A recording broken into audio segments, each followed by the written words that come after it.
আসসালামু আলাইকুম। আজকে আসলে আপনাদের সাথে একটু কথা বলতে যাচ্ছিলাম সার্বজনীন ইন্টারনেট সেবার কুফল নিয়ে। সুফল না কুফল, হ্যাঁ? কুফল কিসের জন্য বলতেছি? কারণ হচ্ছে আমি আজকে ফেসবুক স্ক্রল করতে করতে একটা জিনিস দেখলাম, সেটা হচ্ছে গিয়ে অবশেষে আয়নাঘরে দেখা মিলল ধানমন্ডি 32 নাম্বার বাড়ির নিচে। এর আগেও আয়নাঘর নিয়ে বহুত কথা শুনছি, আর এবার দেখলাম যে 32 নাম্বার বাড়ির নিচে, মানে ধানমন্ডি 32 নাম্বার বাড়ির নিচেও আয়নাঘর পাওয়া গেছে। আচ্ছা ঠিক আছে, আগে চলেন আয়নাঘরটাকে দেখি। আর আয়নাঘর কে বানাইছে এটাও দেখাইছে, হ্যাঁ?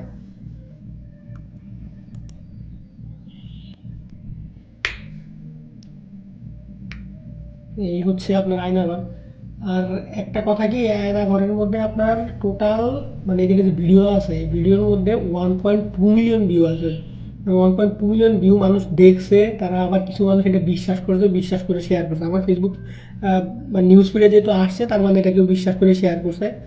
আর আপনি দেখেন এই আয়নাঘরের যে সুড়ঙ্গর অবস্থাটা দেখেন, মনে হয় যে ধানমন্ডি 32 নাম্বারে সুড়ঙ্গ করতে আমাদের টাঙ্গায় যায় এটা পৌঁছাবে আর কি, হ্যাঁ। আর আমার মনে হয় এখানে আমার 3টা বন্ধুর হাত হাত আছে আর কি এখানে।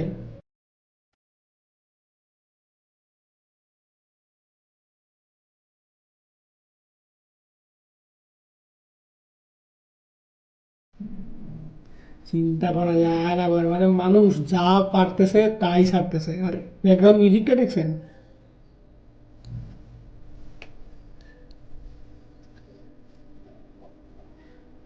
আর এইগুলা দেখে যে বিশ্বাস করে না, এগুলো দেখে তো অনেকেই বিশ্বাস করে, আপনিও তো বিশ্বাস করছেন তাই না?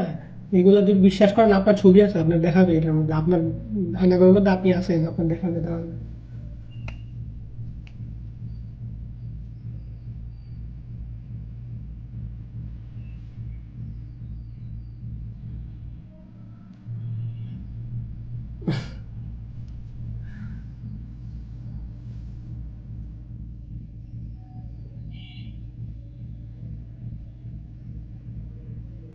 এই যে ভাই আপনি চলে আসছেন, আপনারা দেখাইছে, বিশ্বাস করছেন না?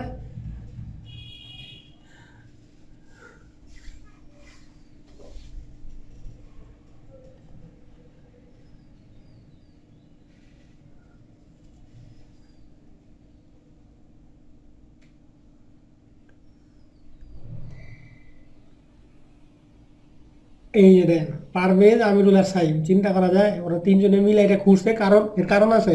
মানে কিভাবে ওরা এটা প্ল্যান করতেছিল যে কিভাবে অবৈধ উপায়ে আপনার চান্দোরা পাড়ি না দিয়েই নিচ দিয়েই ঢাকায় আসা যায় আর কি, ধানমন্ডি 32 নাম্বারে আসা যায়।